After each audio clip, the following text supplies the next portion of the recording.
everyone, I'm Haritha and back with my videos. What's the first thing that comes to your mind when you think of a happy content and a peaceful life? A roof over your head, a job for your living, a car of your own choices, etc, etc, etc.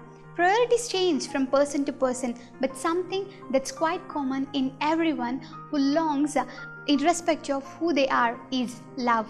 Why? Because it's survival.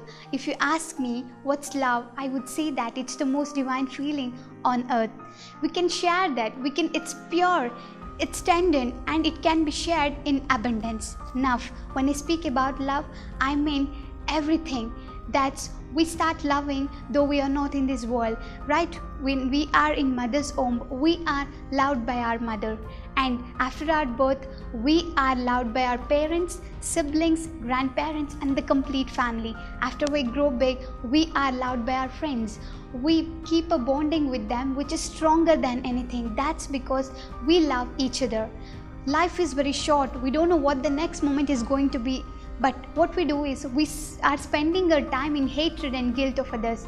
We never love others. So instead, start loving others till your last breath. Spread the virus called as love before all around you, so that you could get in return a happy and huge hunk of people called as loud people. So be loud yourself and love others. Thank you. Keep watching and like and share my videos.